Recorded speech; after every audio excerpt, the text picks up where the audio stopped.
नमस्कार, Haryana at 9 PM news channel में आप सभी का स्वागत है। आइए आपको कराते हैं खबरों से अपडेट।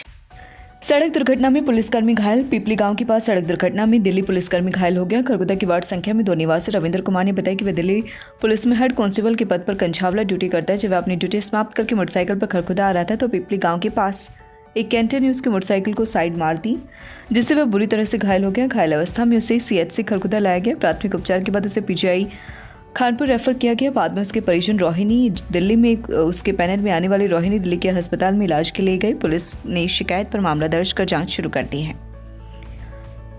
खरगोदा में यूरिया खाद की कालाबाजारी जोरों पर। किसानों को थोपी जा रही दवाई। खाद केवल उसी को दे रही जो ले रहा दवाई व अन्य सामान। कृषि विभाग के अधिकारी नहीं कर रही कोई कार्यवाही, जिसके चलते किसानों में पनप रहा गुस्सा। कहते हैं एडवांस में काट रखी है पर्ची, इसलिए केवल उन्हीं को ही मिलेगा खाद। बेरंग लौट रहे किसान। राम राम भाई, मैं मंजे छोटा किसान भाई। मैं आज ज्यादा कर को खाते कट्टे लेने कहीं भी नहीं मिले। एक दुकान में मिले, हाथ पांच जोड़ के 2 कट्टे ले आया हूँ। एक कट्टे के साथ में उन्होंने दे रखी भाई, बोले यह फूट की दवाई जिसका रेट 100 रुपये है। मैंने कट्टे लेने थे 9 कट्टे ले आया मैं 2। मेरे को 9 कट्टे की जरूरत थी क्योंकि मैंने दूसरा दौर लेकर मार रखे थे। उन्हें कट्टे वापस देने थे। 5-6 किले में गेहूँ आगे वो रहा हूँ भाई।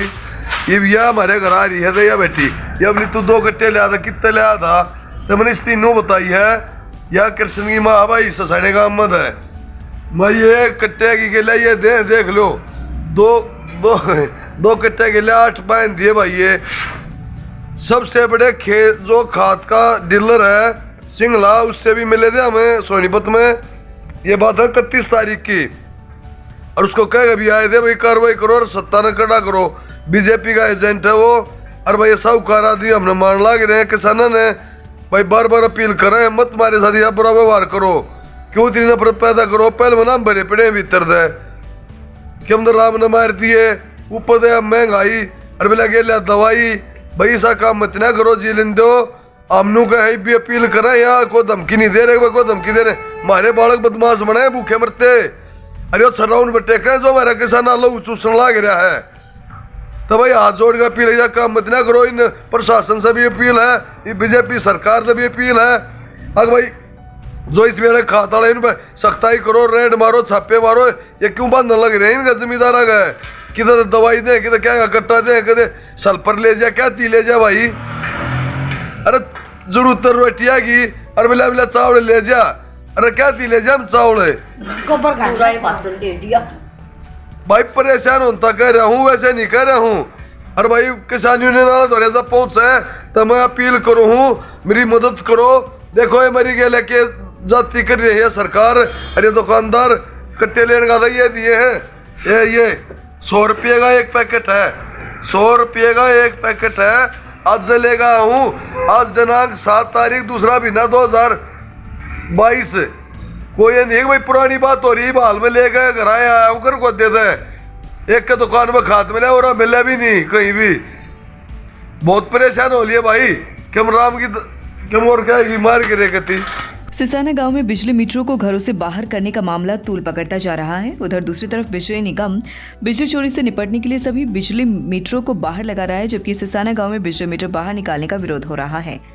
सिसाना गांव के ग्रामीणों ने विरोध करते हुए कहा था कि जब तक किसानों को राष्ट्रव्यापी मांगे जो कि 3 कृषि कानून से संबंधित हैं वे लिखित में पूरी नहीं हो जाती, तब तक वे बिजली मीटरों को बाहर नहीं होने देंगे।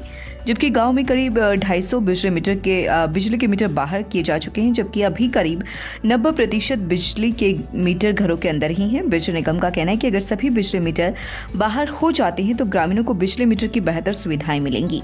ग्रामीणों का आरोप है कि जो बिजली मीटर निगम लगा रहा है वे तेज चलता है, भारी भरकम बिजली के बिल बनेंगे, जिससे उन्हें परेशानी का सामना करना पड़ेगा। यह बात सामने आई तो निगम ने यह भी कह दिया था कि ग्रामीणों के सामने बिजली मीटर को चेक किया जाएगा, जो बिजली मीटर ग्रामीण कहेंगे वही लगाया जाएगा।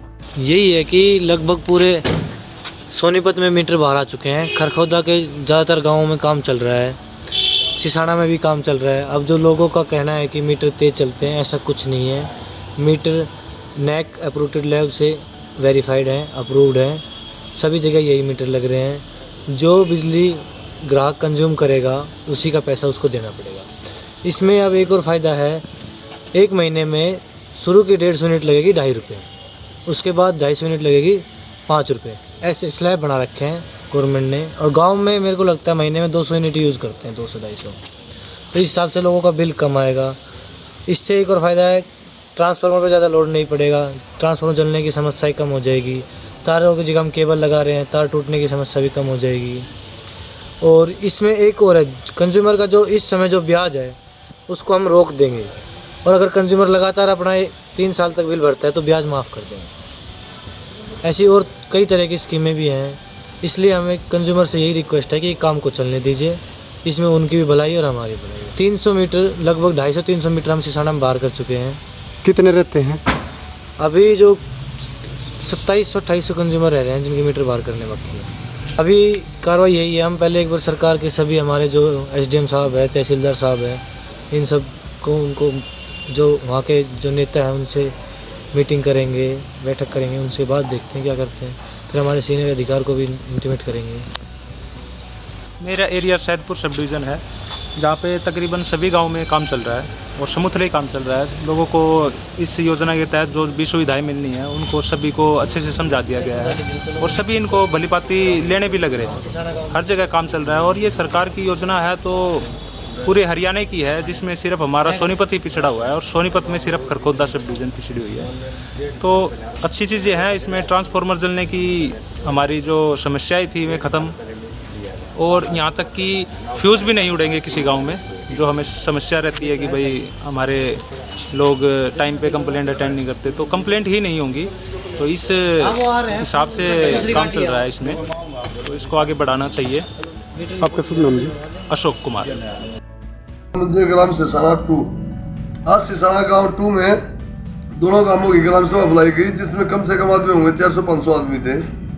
उन्होंने यह फैसला लिया जो बाहर मीटर लग रहे थे वो नहीं लगने दिए जाएंगे, तब तक नहीं लगने दिए जाएंगे जब तक हमारे MSP की मांग पूरी नहीं हो लेगी। दूसरा फैसला यह लिया गया भाई, जब तक हमारे मीटर सही चल रहे हैं, सरकार द्वारा दिए गए हैं, तो हम इनको बदलवाएं क्यों। एक ये जी जो मीटर घरों में ठीक ठाक चल रहे हैं उनकी तो बदली होंगे नहीं, जिसके घर पे मीटर नहीं है उसके घर पे मीटर लगा सकते हैं, सरकार वाले कोई ऑब्जेक्शन नहीं उठाएगा। एक फिर 16 आदमियों की कमेटी भी बनाई गई है, उनके नाम मैं आपको बता देता हूँ। सतीश सरपंच, संदीप कालिया, मंजा सिसाना 2, महावीर, लीला मेंबर, अनिल, देवेंद्र उर्फ जितेंद्र, अन्ना लंबरदार, राजवीर बुंगालिया, राजेश सिसाना, शक्ति सिंह, कृष्ण जय सिंह, ईश्वर सिसाना, बलवान मान सिंह, सोनू सिसाना, ये 15-16 आदमियों की कमेटी बनाई गई जी। और उस कमेटी में यह निर्णय लिया गया था कुछ भी हो गांव उनके साथ है।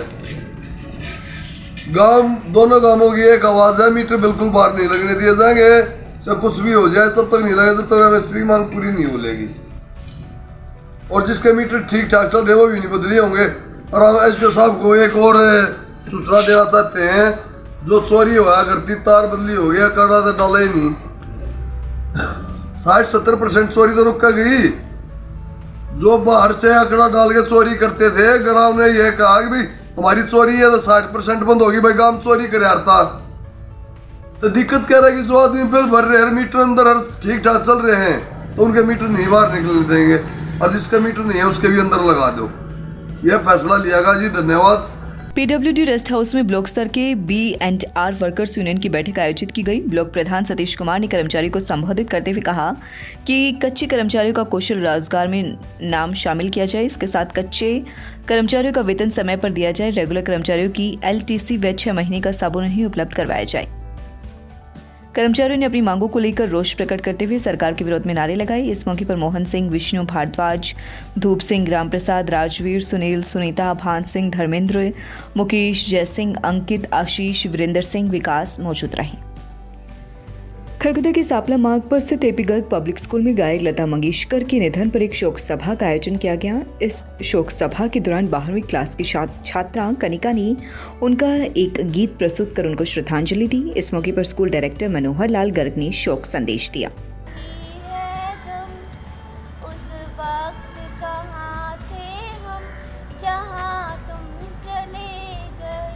चिट्ठी न कोई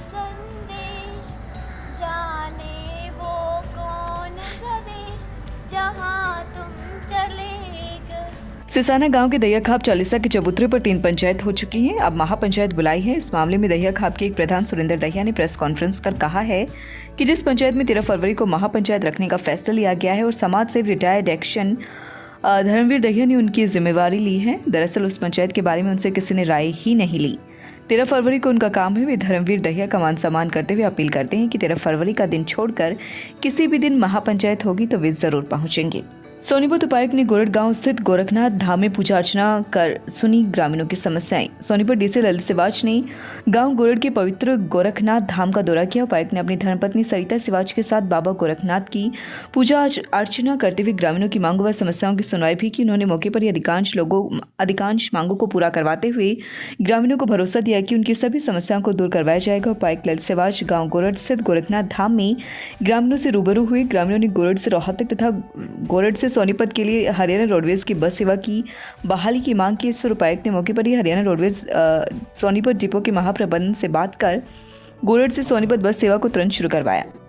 साथ ही उन्होंने भरोसा दिया कि रोहतक बस सेवा भी जल्द प्रारंभ करवाएंगे। गोरखनाथ धाम के संचालक बाबा भोलानाथ ने इस मौके पर धाम परिसर की सीमा में बिजली के खंभे लगवाने की मांग की, जिस पर उपायुक्त ने कहा कि एस्टीमेट तैयार करवा कर यह कार्य भी पूरा करवा दिया जाएगा। इससे धाम परिसर की सीमा में रात्रि के समय स्ट्रीट लाइट की समस्या दूर हो जाएगी।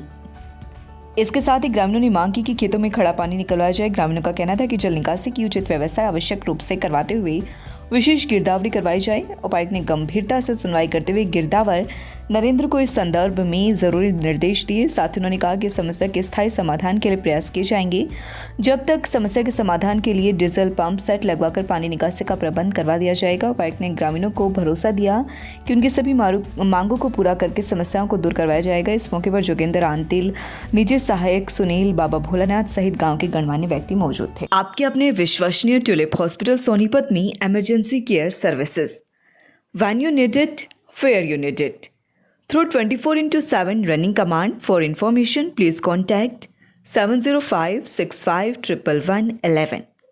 Is handling critical patients still a challenge in your hospital? Reach out to us for best tele ICU solutions at Tulip Hospital. लगातार खबरों से बनी रहने के लिए चैनल को लाइक, सब्सक्राइब और शेयर जरूर करें। धन्यवाद।